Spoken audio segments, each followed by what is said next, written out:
everybody. Thank you all for being here today. My name is Paola Guthrie from Creating Purpose with Pao, and I welcome you to the Spanglish World Network and H.E.R Network on Zingo TV channels 250 and 251.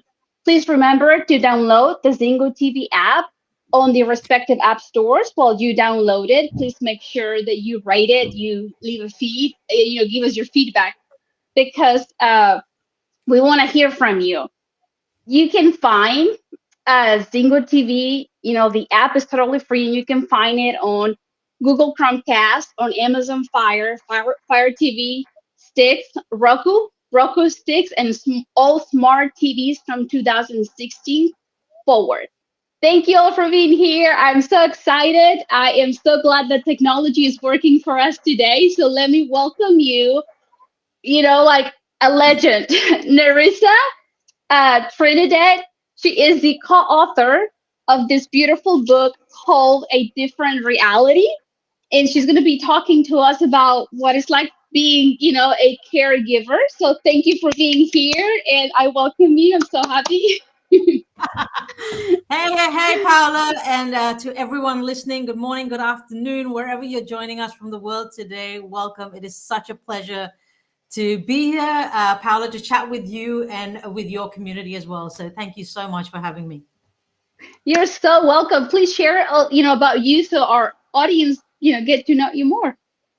Sure. So I'm Nerissa Trindade. For those that don't know me, I'm a speaker, coach, and author. I work with individuals and companies doing keynotes, programs, and basically helping people step into the next best version of themselves. But aside from that, I'm also a full-time carer for my wife, who lives with mental health and physical health disabilities. And today in this conversation with Paola, we're going to be diving deeper into what it really means about caring for someone that you live with, someone that may be diagnosed or might not be diagnosed, but is living with a mental health condition. And as Paola mentioned, I had the pleasure of co-authoring this book, A Different Reality, with Charlie, my wife. And I look forward to speaking with you and answering really anything that you want to know and take you behind the black curtain on mental health, because I feel it's such an important topic right now. And with everything that's happened over the last 2 years with the pandemic, it's kind of lifted the lid for a lot of people, and it's brought mental health to the forefront of the conversation. And it's really important that we're having this conversation now. So I invite both Paola and anyone listening to ask questions and be part of the conversation. And really, there's no questions that are off limits. So yeah, happy to chat with you all today. Thank you. And this is what her looks like. It's a book that it helped me, even going through some emotional situation. I was like, oh, I use some of her strategies. So I recommend it to everyone. So let's begin. Tell us what it's like to be a mental health provider for Charlie. Yeah, thank you. And look, this is a great place to start, I guess, the conversation, because a lot of times when we think about caring, we don't often choose that role. Like if we're a professional caregiver, then yes, we choose the role to be a carer.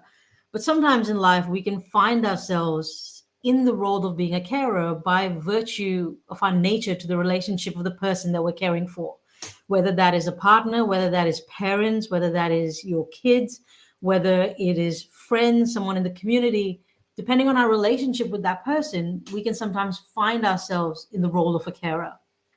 And I think it's important also to understand that when we find ourselves in that role, it can be a bit confronting because not everybody knows a lot about mental health. Like we said, it's not something that we speak about a lot. The conversation is changing.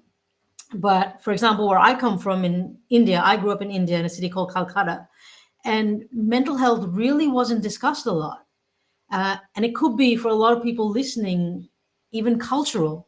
Like culturally, traditionally, mental health isn't discussed because there's often no terminology or words to use to describe it. And it's often seen as something like we just need to get up and get on and get through. Just do the best you can and move through it. So when I first found myself in that role of a carer, it was honestly really confronting for me because I didn't know how to approach the conversation. I didn't know what to ask. I didn't know what was okay to say, what was not okay to say, what might trigger Charlie. It was like, do I go along with this conversation? Do I ask questions? What do I do? How do I approach it? And I think people listening can really relate to that because it can sometimes be a scary conversation to have. But I think it's important that when we're dealing with mental health, that we're open to being part of the conversation, not sitting on the sidelines because we're scared of it, but important to be part of that conversation and to know that when we are caring for someone, it comes with such a range of mixed emotions. And, I can sit here today with you in a place where I can have this conversation and share with you from a place of being on this journey or having been on this journey for like the last 10, 11 years.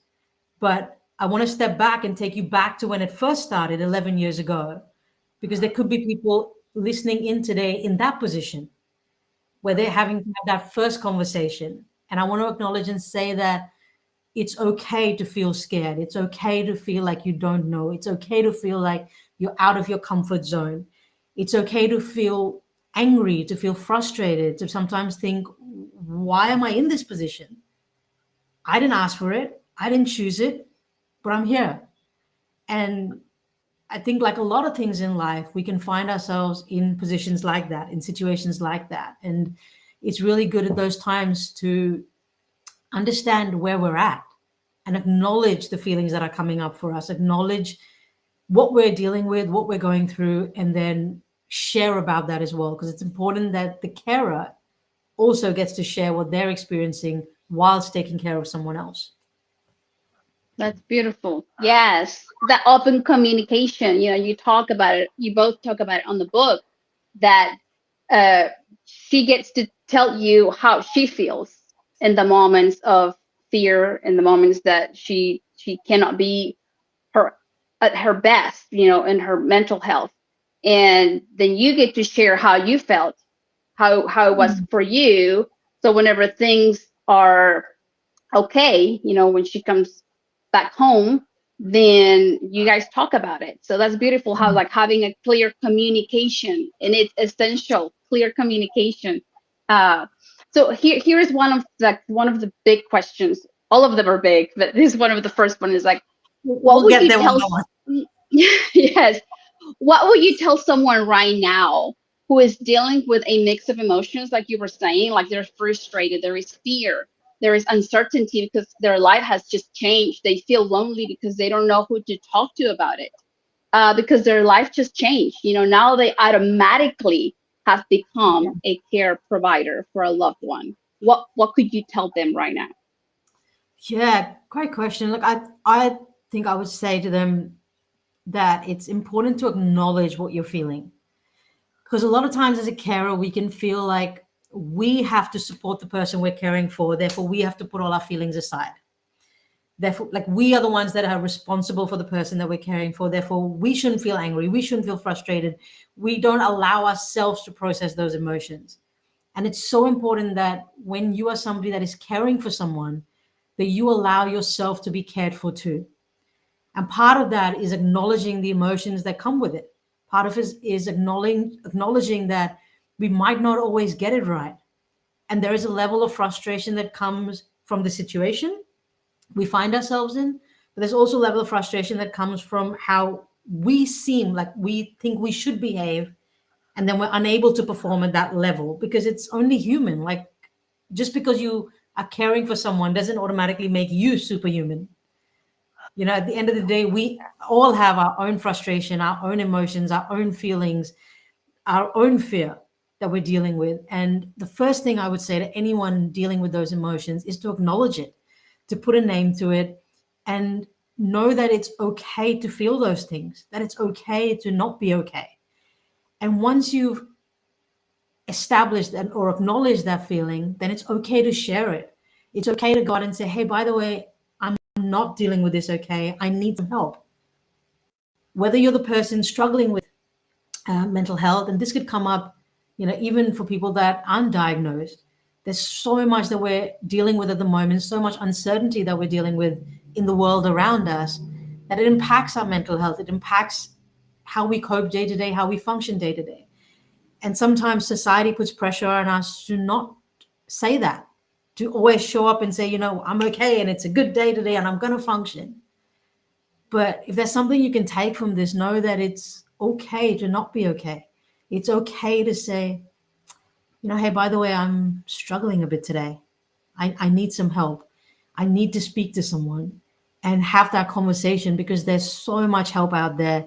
When we can reach out and ask for help, there is help out there. So please don't feel like you need to go through this alone, whichever side you might be on, whether you're new to this, whether you've been in this journey for a while, whether you're the person living with a mental health condition, or maybe you're caring for someone with it. Know that there's help available on both sides, and please reach out and ask for help. Yeah, it's a learning process. Like on your story is like it's a learning process. You might not get it right at first, like you just said, and it is okay not to be okay. So know that it's a learning process for both sides. And you know, get a hold of each other's hand and let's walk together and learn together. So yeah, thank you. Now, how do you deal with the unexpected hospital admission, change of medication, relapse of psychoses, the paranoia? Maybe could be, maybe we have a parent in here. How do they deal with in the middle of the day? They call them from school or they call them from the hospitals. Like, how do you manage that suddenly change? Yeah. Um, Before I step into that, I want to let viewers know that I think, because some people might not know the diagnosis we're referring to. So there could be people living with various different diagnoses, but for the purpose of this conversation, so I care for my wife, Charlie, and she navigates life with schizoaffective disorder and PTSD. So schizoaffective disorder, for those that don't know, is a combination of a mood disorder, schizophrenia, so psychosis. So she can often experience things like visual hallucinations, auditory hallucinations, like she sees things are happening, hears things are happening. And what that does is creates a world for her that for her is her reality. But for someone outside, for me, that isn't my reality, because I'm like you sitting here and I can't see the things she's seeing. I can't hear the things she's hearing. I can't feel the things she's feeling. So I'm on the outside, but I've got to understand that for her, that is her reality. It's simply a different reality.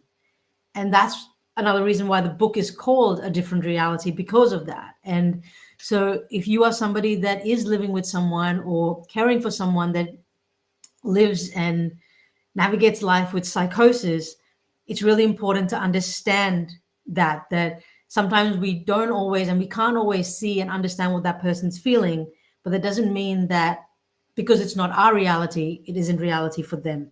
And we'll go into that deeper. I know Paola, in terms of the conversations and how we do that. But in terms of handling hospital admissions and things that come up out of the blue, I have to be very honest and say it is really challenging. I can't sit here and say, hey, it's always been easy and yeah, I've got this down pat. No, it hasn't. It really hasn't. And to be very honest, when I first started caring for my wife, I thought that if I did everything I possibly could as a carer, if I knew all of her medications, if I knew all of her triggers, if I knew the hospital plan, what we needed to do, who we needed to call, when we needed to call them, then I could essentially fix this. I could essentially take this away from her. Like, I didn't want her to go through it. I didn't want us to go through it. And I thought if I did everything I possibly could, then this would work. And then when she did relapse, when she did need to go into hospital, I would feel horrible. I would feel like I've let us both down. I feel like I let myself down, and I would feel like I've let her down, because I was like, why? Why are we back here again? We're doing everything right. Why are we here again? We shouldn't be. And it took me a long time to realize that this diagnosis and mental health is sometimes out of our control. And at times we've got to, as much as we can do in terms of self-care, medication, treatment plans, all of that, sometimes we've just got to step back and let it run its course and know that no matter what happens, we can keep growing through it. And when we can learn from that and say, okay, it's really hard today. It's really, really hard. But if I can just make it through today, then tomorrow I can wake up knowing that I survived yesterday. Therefore, I can survive the next one. And if we can learn from each experience and take learnings from each of that into the next, I think that is a much better way of trying to deal with mental health and anything really that life throws at us. So I think that's what we are dealing with every day. And even though we've been on this journey for 11 years now, there's still curveballs that get thrown at us. There are still things that come up unexpectedly. You know, before our conversation this morning, I drove Charlie to the hospital. She's having some treatment. And just before I got on the line with you, I'd just come home. So it's not like, you know, people might be thinking, well, they've been there for 11 years. It's different. It isn't. We are still learning and we're still growing. So I want to encourage people that sometimes you might think, you know, everything needs to work out and they'll get a point where you know everything, but life will throw stuff at you. So just know that it's always a learning curve. As we go through stuff, we learn and we keep growing through more. So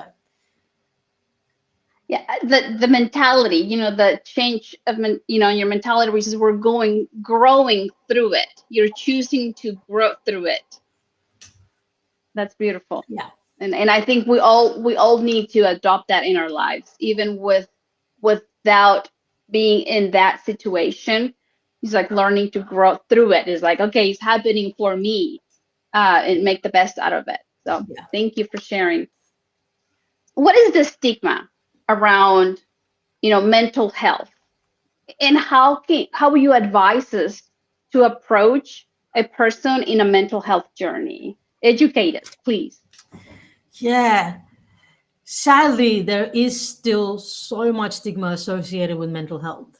Um, there's a lot of work been happening, and I think there's a lot of shifts happening. And, you know, one of the benefits of COVID, even though it's taken away so much from us, one of the benefits is it's actually lifted the lid on mental health for a lot of people.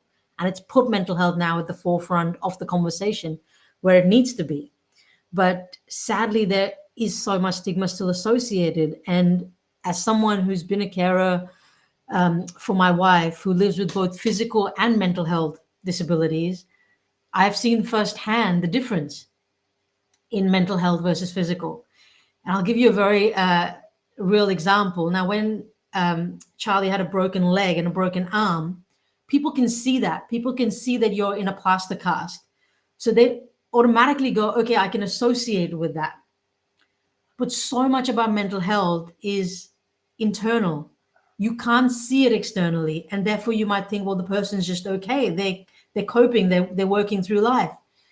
And it's really important for us to understand that as simply as we won't tell somebody with, a broken leg to just simply get up and get on with it, like, hey, hop along on your crutches and, get to the next stop.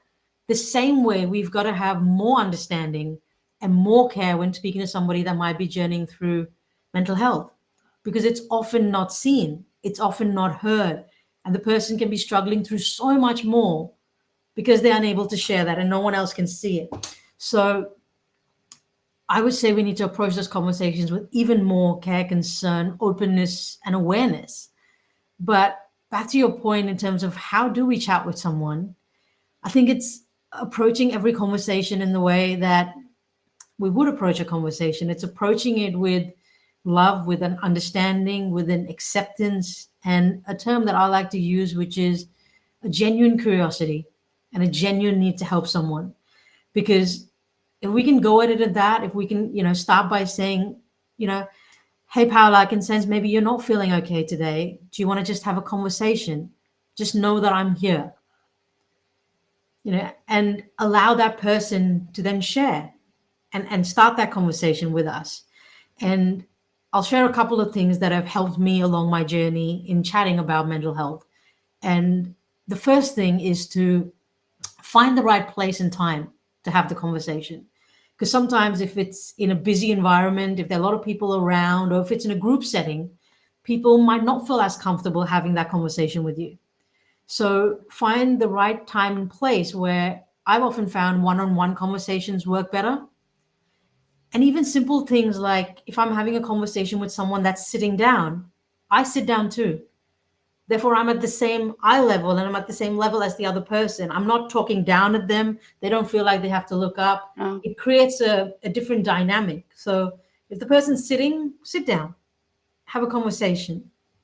And the next thing I would say is when the person is sharing and telling us what they're experiencing, we have a tendency to jump in and say, oh, by the way, I've experienced that too. That's been my experience. Like, this is what happened last week, and this is how I dealt with it. Therefore, you should deal with it too. And, I've been guilty of it too. Like, we've all done it. But it's really important for us in those moments to know that it's not about us. It's about the person that is sharing their journey. And all we need to do in that moment is to listen. Just actively listen. Just be present and let the person share. And the third thing I would say is when the person shared with us how they're feeling, don't direct what needs to happen. Offer help, but don't direct the help. So rather than saying, I think you should do this, say instead, how can I help you? Is there something I can do that will help you feel better? And just by shifting that conversation, we're still offering help, but we're allowing the person to direct the help that they want. And of course, if the person is distressed or if we need to call for professional help, then 100% do that. The person's safety is the number one priority there. But just when having conversations, if we adopt some of those practices, it allows conversations to flow. It allows us to come at it from a point where we're not always going to get it right, but we're there to have these conversations and these meaningful and open-ended conversations. yes. I mean, it's like listen to understand, right? It's Correct. like let's learn to listen to understand, especially if we're trying to understand someone, like approach someone with mental health. And we want to build that trust. And like you were saying, is like that foundation of trust is like with that genuine curiosity, with love, integrity, gratitude, faith. Is like you bring all your beautiful core values in the Yeah. present, like be present, and is like, okay, how can I help you? And yes, and sometimes we do that. Sometimes we jump because I'm a mom. Sometimes we Yeah. jump right into what it should be done or what they should do instead of like, okay, how does that look like for you? How do you think it would help you get over this? Yes, I think we have to, myself included, learn to ask questions and see how they see it. Even as, like I said, I've just as a very simple example as a mom and as a daughter. Like for my mom, will ask try to ask those questions instead of assuming what they should do. So thank you. Absolutely. And I've been there too. When we first started, I thought I was being really helpful. So I thought if I provide all the answers to all the questions being asked, then I'm helping. But I was wrong, and I'm okay to admit that I was wrong. And I too had to go on a learning journey to understand that we have to allow the person to direct what they want. And we're still helping, but we're helping them in a way that they want to be helped. Yes, we're validating them, right? Whenever Correct. I can only speak as a mom and as a daughter, but it's like I'm learning to make them feel validated instead of like going with my opinion. So yes, thank you for educating us. It's something that I still have to work on asking better questions. So now there are people that work, and I know you work full time, and you were still being a care provider. So how could you be the best care provider that you can as you're working full time and coming home and continuing that journey as a help provider. Yeah. Yeah. I think, like, people often talk about balance between work life and home life, and for me, it isn't really. I don't think balance best describes it, because I feel like then you've got to have one and not have one and balance out the two. But for me, it's more like a flow. I look at it more as a flow. Like, for me, I can't separate the way that my personal life is, the way that my caring role is. I cannot separate that at any point from my work life. I cannot separate that out. I cannot leave it at the door and go, okay, I'm going to leave this over here for today. And this is, like, I'm going to be this person at work, or I'm going to be this person in the community. That is part of who I am. And that comes on the journey with me every day, everywhere I go. I'm sitting and having a conversation with you right now, and I'm on the phone, and it happens. So it's about understanding and making sure that we have our priorities right for the moment where we need to be and what needs to happen. And it's important that we are able to, as carers, to give ourselves the grace to say, I can't always do everything. I cannot be everything to everyone at every time. And it's important to go, okay, I too need self care. I too need to set up some boundaries in place in order to cope and manage all the different things that are thrown at me, all the different balls that I'm juggling, all the different things, like, as you said, like a mom, like a parent, like, a sibling might be caring for someone, a friend might be caring for someone. And it's important that we understand that. But I will also share that what has really, really worked for me over the years is flexible working. And I know more and more companies now are talking about it and are moving towards that. And I feel like that is so, so important in terms of allowing flexible work practices in an organization to support the people that are working with you in that organization. Because if I didn't have flexible working, I would not have been able to do the work that I do whilst caring for the wife in the way that I want to care for my wife and in the way that I want to perform and be my best at work. So flexible working, being able to work when I can work, has been absolutely crucial for me being able to perform at the level that I do while still caring for my wife full time. So I encourage people that are working on practices like that, policies like that, to please ensure that we keep the conversation open around flexible working, that we keep pushing for flexible working hours to allow people to not have to choose between family and work.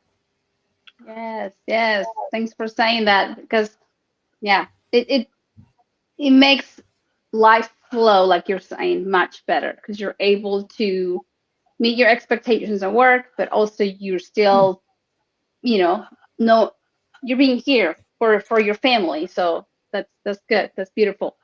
That makes our heart happy. Oh, whenever we can take care of those that we love and do what we like.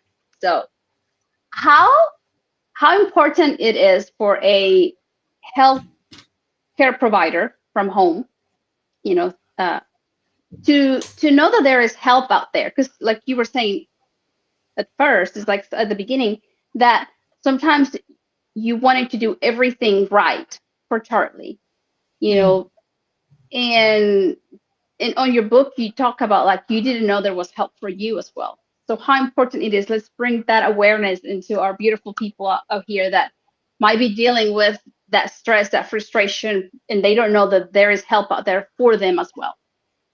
Yeah, yeah, great question, and really important that we talk about this because, like I said, for so long, I was a carer, but I didn't really know that I was a carer.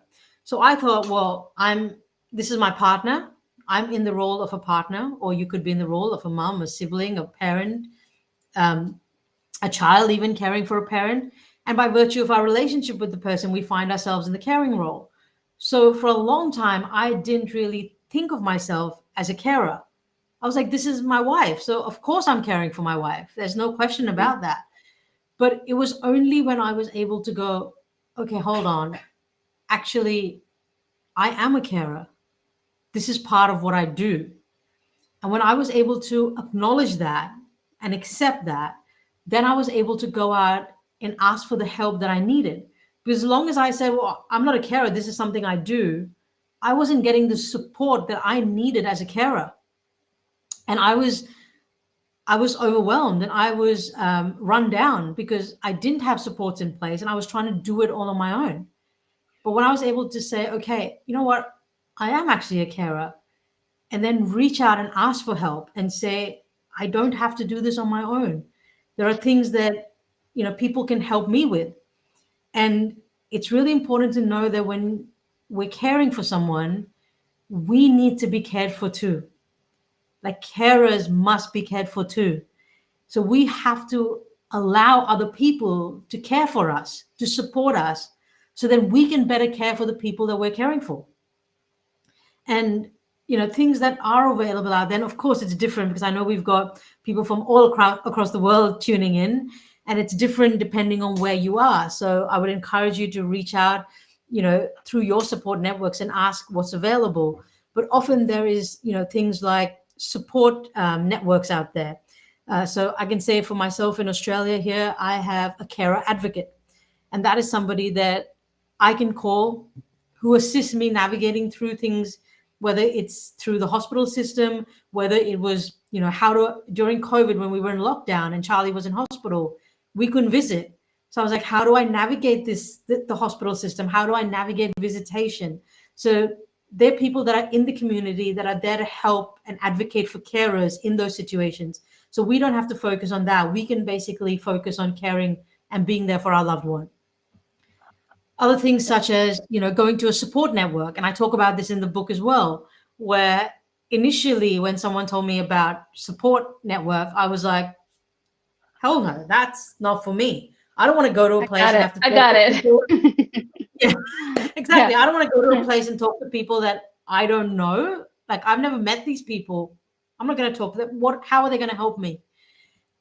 But again, I was so wrong in that. And I realize now that being in a place where people, in a room where people are experiencing what I'm experiencing, and it might not be the same journey, but it is a similar journey. There are things in common, and we can leverage and learn and share from each other.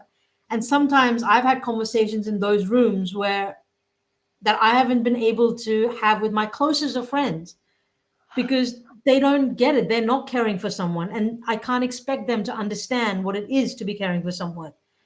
So find spaces and people that understand what you're going through. Find a support network, reach out and ask for help. Get, even take, like, I've done actual sessions.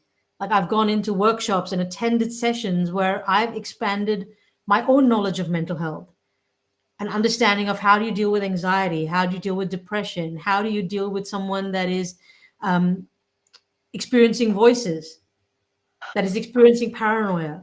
So it's important for us in our learning journey as well that we continue to learn and grow and educate ourselves as well on what people might be experiencing, so we can better support them, but also we're more equipped in that situation. So yeah, please reach out and ask for help. There's so much help out there, even for the carer. You do not have to do this alone. Thank you. Thank you for sharing that. And like I said, sometimes we're like, who's going to help me? Because we feel like, oh, I got this. I got this. But there is people out there, they'll speak the same language you're going through. And you need that. You need to feel like it's okay not to be okay. Yes. Like, we need that. So thank you for sharing. And now this brings, you talk about dealing with grief, and loss during this time. And there's a lot of people out there, that are still have no grief, the loss of their traditional life, the grief that things change, and they might still, have the frustration. How could someone learn to deal with grief and loss? How was your like, based on your experience? Yeah. Like, I think everyone's experience is going to be different in that journey, and I can only share from what my experience has been. And you're right. Like when we find ourselves in this role, there is a level of grief, there is a level of loss that comes with it. There is a level of loss around, certain expectations that that we can have going into this relationship, certain expectations that we have of the future, of what things might look like. And when those aren't met, of course, there is grief, there is loss, there is frustration. There even comes up, we don't like to talk about it, but it comes up, the feeling of resentment. And these are huge feelings that come up. And it's so important that when they do come up, again, that we acknowledge it and that we speak about it. Now, I go to therapy.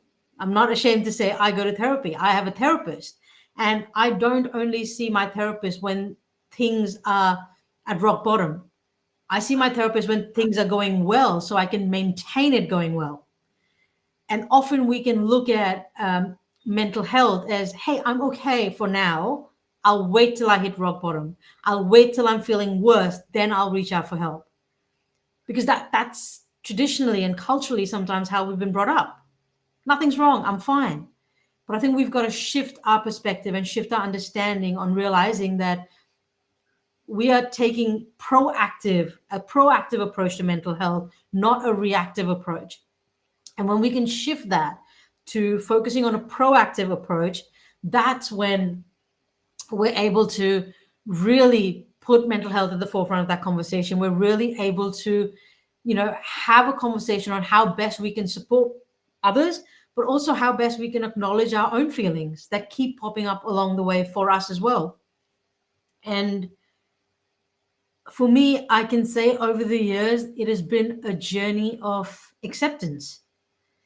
And I'd share a bit about what I mean by acceptance, because sometimes when we think of acceptance, we can think of it as if I'm accepting something, therefore I'm giving up. Like there's no hope because I've accepted the situation and it's going to be the way it is for as long as I can see it. But I want to shift our perspective on acceptance. And I'll share with you what I mean by that. So when I look at acceptance, I look at it as an understanding of where I am right now. Almost like a GPS navigation system, right? We can't navigate to where we want to be until we understand where we're at now. In order for us to get to point B, we have to establish point A. And establishing point A is what I say and what I talk about when it comes to acceptance. It's an understanding and awareness of where we are today that then allows us to bring on and get the skills, the tools, whatever we need to then take us to point B. But as long as we keep fighting where we are right now, we'll never get the tools and the skills to help us deal with what we need to get to where we need to be. So yeah, I say that when those feelings come up, acknowledge it, talk about it, seek help, and then find the tools and ways to help you deal with what you need to so you can grow through that experience to the next. Yes, thank you. And here comes to, you were talking about self-care. This is part of your self-care because you have to build that muscle.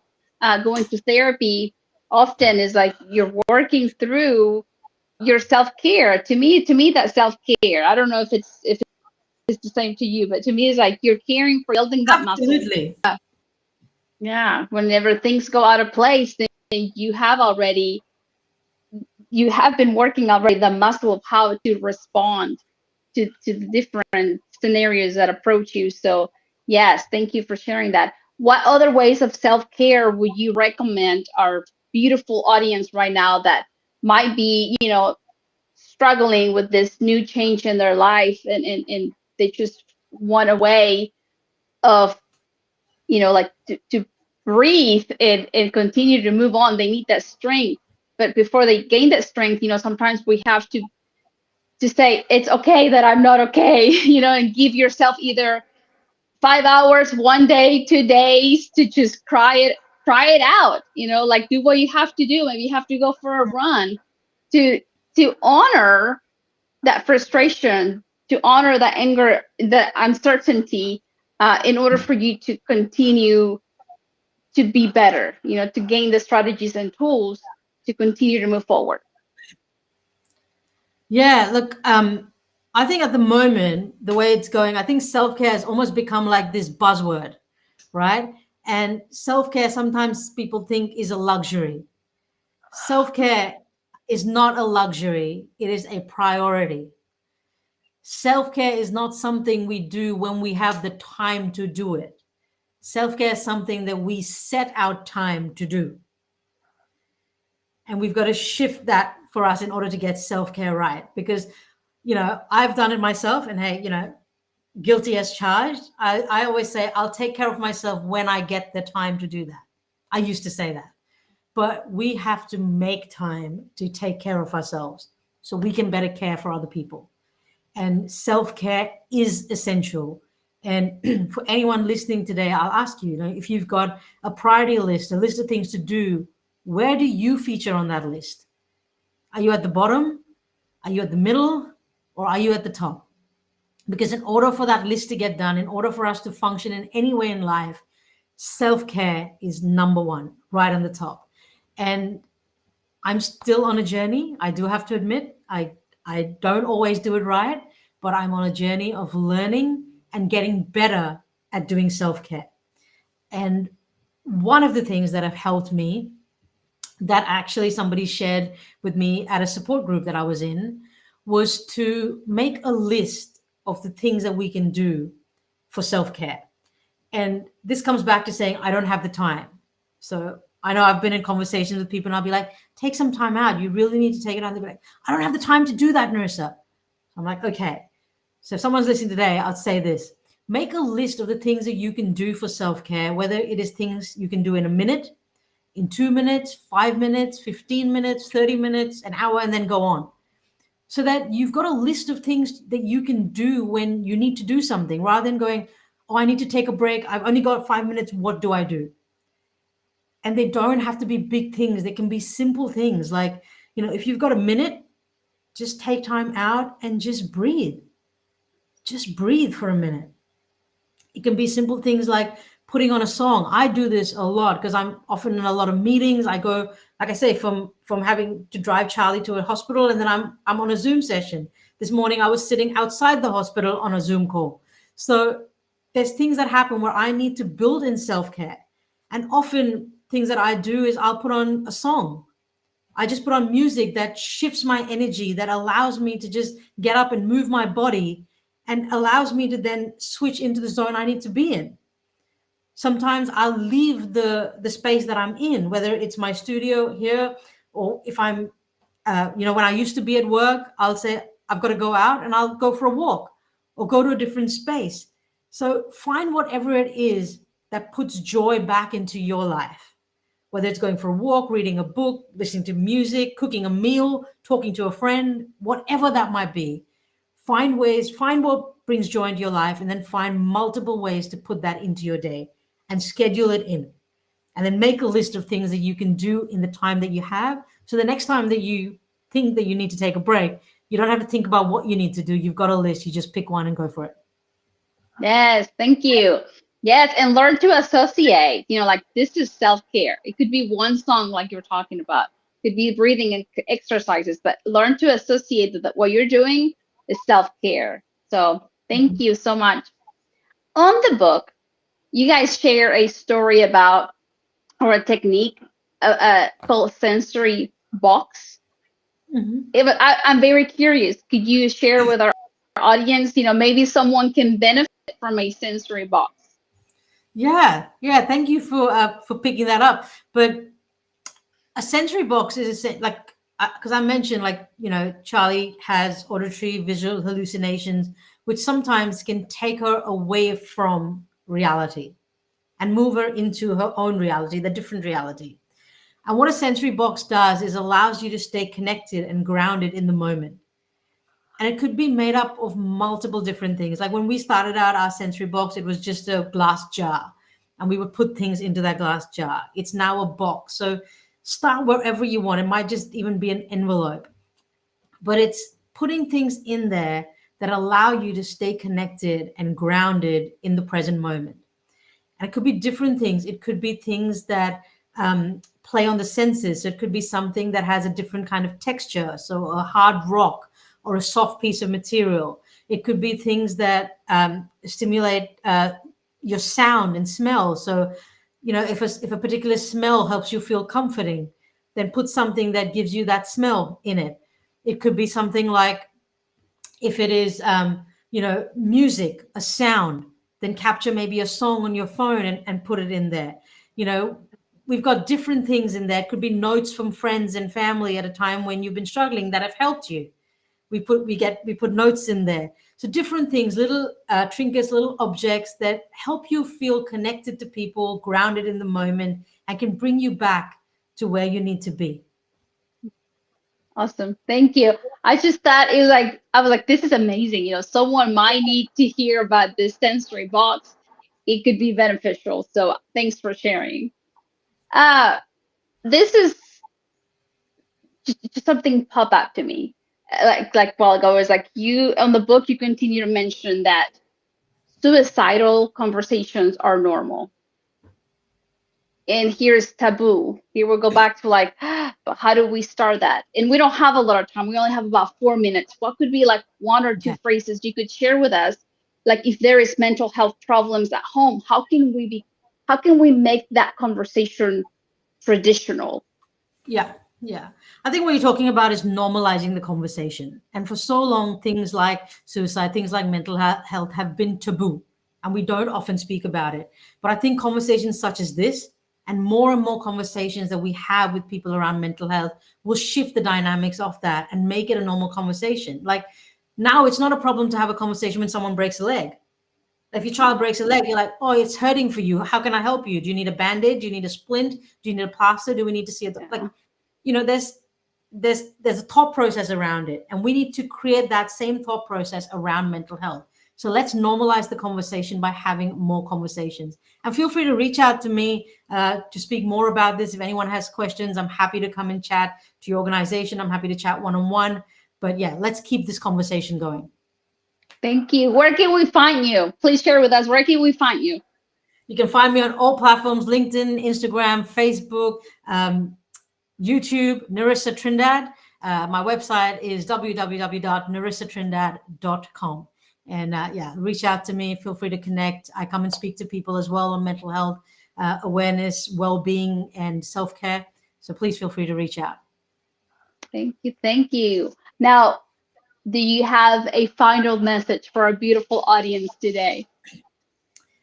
Yeah, I want to let people know that there is always hope. And I break the acronym down as HOPE, which is hold on, possibilities exist. Hold on, possibilities exist.